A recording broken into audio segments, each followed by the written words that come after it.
Hello दोस्तों, हमारी आज की ऑडियो बुक तनाव मुक्ति के सरल उपाय बुक का चौथा और पांचवां अध्याय के बारे में जानेंगे।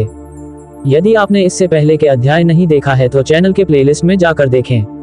वीडियो शुरू करने से पहले यदि आप चैनल पर नए हैं तो सब्सक्राइब करें और वीडियो को लाइक करें। चलिए शुरू करते हैं। अध्याय 4, क्या आप मानसिक रूप से स्वस्थ हैं? ये समझा जाता है कि जब व्यक्ति किसी भी तरह की मानसिक बीमारी से मुक्त सा होता है तो उसे मानसिक रूप से स्वस्थ समझा जाता है और इस अवस्था को मानसिक स्वास्थ्य की संज्ञा दी जाती है।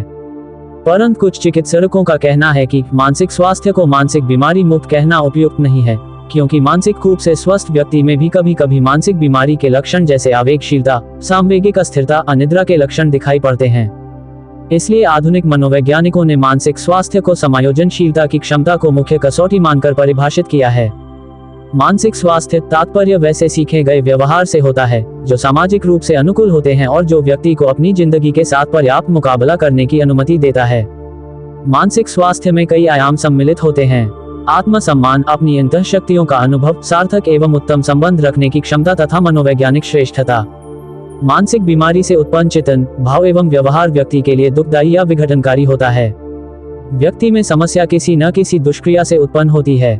मन या उसके शरीर का कोई न कोई पहलू उस ढंग से काम नहीं करता है जिस ढंग से उसे कार्य करना चाहिए। विशेषताएं। नैदानिक मनोवैज्ञानिकों ने मानसिक रूप से स्वस्थ व्यक्तियों की कुछ विशेषताओं का उल्लेख किया है, जिनमें कुछ निम्नांकित हैं। 1. आत्मज्ञान। मानसिक रूप से स्वस्थ व्यक्ति की एक प्रमुख विशेषता यह है कि उसे अपनी प्रेरणा, इच्छा, भाव, आकांक्षाओं आदि का पूर्ण ज्ञान होता है। वह ये पूर्णतः समझता है कि वह क्या कर रहा है, उसमें अमुक ढंग का भाव क्यों उत्पन्न हो रहा है, उसकी आकांक्षाएं क्या हैं, आदि आदि। 2. आत्म मूल्यांकन। मानसिक रूप से स्वस्थ व्यक्ति अपने गुण दोष की परख कर लेता है। वह अपने प्रत्येक व्यवहार को तटस्थ होकर अध्ययन करता है तथा अपने व्यवहार की परिसीमाओं की परख करता है। 3. आत्मश्रद्धा। मानसिक रूप से स्वस्थ व्यक्ति में आत्मश्रद्धा अधिक होती है, जिस कारण उसमें आत्मविश्वास, आत्मबल तथा अपने भावों को स्वीकार करते हुए कार्य करने की क्षमता होती है। 4. सुरक्षा का भाव। मानसिक रूप से स्वस्थ व्यक्ति में ये तीव्र भावना होती है कि वह समाज का स्वीकृत सदस्य है तथा लोग उसके भाव का आदर करते हैं। वह दूसरों के साथ निडर होकर अंतःक्रिया करता है तथा खुलकर हंसी मजाक करता है। समूह का दबाव पड़ने के बावजूद भी वह अपनी इच्छाओं को दमित नहीं करता है। 5. संतोषजनक संबंध रखने की क्षमता। मानसिक रूप से स्वस्थ व्यक्ति की एक विशेषता यह है कि वह दूसरों के साथ संतोषजनक संबंध बनाए रखने से प्रसन्न होते हैं। वह कभी भी दूसरों के सामने अवास्तविक मांग नहीं करता है, फलस्वरूप उसका संबंध दूसरों के साथ हमेशा संतोषजनक बना रहता है। 6. शारीरिक इच्छाओं की संतुष्टि। मानसिक रूप से स्वस्थ व्यक्ति की यह भी एक विशेषता है कि वह अपने शारीरिक अंगों के कार्यों के प्रति एक स्वच्छ एवं धनात्मक मनोवृत्ति रखता है। वह पूर्ण रूपेण अवगत रहते हुए भी उसमें किसी प्रकार की आसक्ति नहीं दिखलाता है। 7. उत्पादी एवं खुश रहने की क्षमता। मानसिक रूप से स्वस्थ व्यक्ति अपनी क्षमता को उत्पादी कार्य में लगाते हैं तथा उससे वे काफी खुश रहते हैं। वह ऐसे कार्यों में अच्छा उत्साह एवं मनोबल दिखलाते हैं और अपने को खुशमिजाज साबित करते हैं। तनाव एवं अति संवेदनशीलता का दमन। मानसिक रूप से स्वस्थ व्यक्ति में मानसिक तनाव उत्पन्न नहीं हो पाता है। यदि उत्पन्न हुआ भी तो वह तुरंत ही नियंत्रित कर लिया जाता है। ऐसे व्यक्ति दूसरों द्वारा किए गए प्रशंसा या आलोचना का प्रभाव अपने ऊपर नहीं पड़ने देते हैं। इनमें संवेदनशीलता के गुण की कमी होती है। 9. ठोस सिद्धांत। मानसिक रूप से स्वस्थ व्यक्ति अपने जीवन में कुछ ठोस सिद्धांत बनाए रखते हैं और वे हमेशा उसी सिद्धांत के अनुकूल कार्य करते हैं। ऐसे व्यक्तियों के सिद्धांत में मानसिक संघर्ष, विरोधाभास जैसी चीजों की सर्वथा कमी होती है। 10. वास्तविक प्रत्यक्षण। मानसिक रूप से स्वस्थ व्यक्ति किसी वस्तु, घटना या चीज का प्रत्यक्षण वस्तुनिष्ठ ढंग से करते हैं। वे इन चीजों का प्रत्यक्षण ठीक उसी ढंग से करने की कोशिश करते हैं जो वास्तविक होता है। वे ऐसे समय कुछ काल्पनिक तथ्यों का सहारा नहीं लेते हैं। 11. स्पष्ट जीवन लक्ष्य। मानसिक रूप से स्वस्थ व्यक्ति का एक स्पष्ट जीवन लक्ष्य होता है। वह व्यक्ति अपने जीवन लक्ष्य को निर्धारित करके उसे प्राप्त करने का संभव प्रयास करता है, वह जिसमें अपनी क्षमताओं, योग्यताओं एवं दुर्बलताओं पर नजर रखता है। अतः इस प्रकार स्पष्ट हुआ कि मानसिक रूप से स्वस्थ व्यक्ति की कुछ विशेषताएं होती हैं जिसके आधार पर उसकी पहचान की जाती है तथा उसे एक मानसिक रोगी से भिन्न समझा जाता है।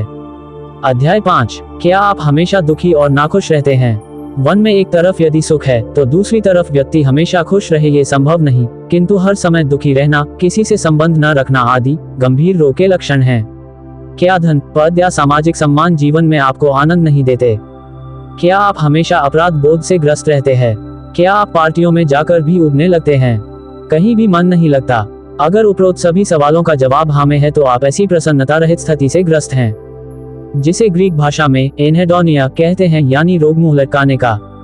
इस समस्या का कारण है चिंता, अपराध बोध, अत्यधिक महत्वाकांक्षा, मानसिक थकान, लोकप्रियता की चाह, कामना या फिर आनंद से डर लगना। एनहेडोनिया जिंदगी में आनंद के महत्व को न समझने वाली दशा है। इसके तहत न तो हम हर्ष की नैसर्गिक चाह को पूरा करने में समर्थ होते हैं, न उस चाह को महत्व ही देते हैं। पर यह बात एकदम गलत है। जीवन में सिर्फ दुखों का ताना नहीं, उसे बुनने के लिए सुख का बाना भी चाहिए। अगर आप किसी भी छोटे बड़े उत्सव में सहर्ष भाग नहीं लेते, यदि आपको रोजाना के छोटे छोटे क्रियाकलापों में जरा भी आनंद नहीं आता, तो यह एक मनोवैज्ञानिक समस्या है। जिंदगी में हमेशा धन, पैसा, रुतबा या सोशल रिकॉग्नाइजेशन आनंद नहीं देते। ब्रिटेन की राजकुमारी डायना को ही लीजिए या भूतपूर्व एक्ट्रेस रेखा के पूर्व पति मुकेश अग्रवाल को, ये दोनों भरे पूरे जीवन में असंतुष्ट ही रहे। प्रसिद्ध अमेरिकी गायक बॉबी मैकफेरिन का लोकप्रिय गीत डोंट वरी बी हैप्पी, यानी जिंदगी हंसने गाने के लिए है। इसलिए इतना लोकप्रिय हुआ क्योंकि यह आम आदमी को आनंद का वातावरण बनाने का संदेश देता है। आनंद एक जैविक जरूरत है। आनंद एक सिग्नल है कि हमारा शरीर, मस्तिष्क और हृदय सही स्थिति में काम कर रहे हैं। जिन्हें आनंद लेना नहीं आता, वे अस्वस्थ हैं। कोई खुराई की खबर आने पर टचवुड या लकड़ी छूना भी इसी आशंका का परिणाम है। एनहेडोनिया एक तरह का अंधविश्वास ही है जो हमें सच्चे आनंद से दूर करता है। अगर आप सचमुच इस रोग से और अंधविश्वास से मुक्ति चाहते हैं तो इन टिप्स पर अमल करें। खुशी को कभी पीछे न धकेलें। अक्सर हम लोग सोचते हैं कि जब पैसा होगा तब फलां जगह घूमने जाएंगे। ऐसा सोचना ही पूरी तरह गलत है। बिना बहुत ज्यादा पैसे के भी आप अपने शहर के सुंदर व दर्शनीय स्थलों को क्यों टालते हैं?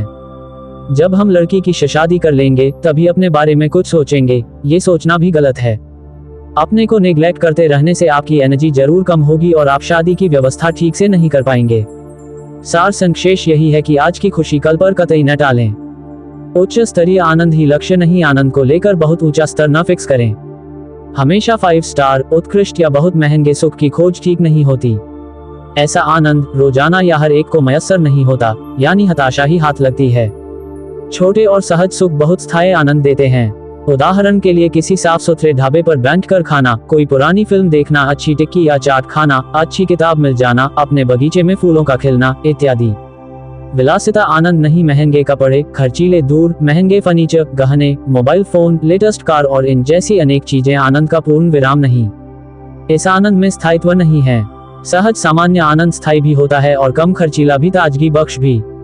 हर समझदार, कलात्मक और बुद्धिमान व्यक्ति बहुत सादगी से रहना पसंद करता है।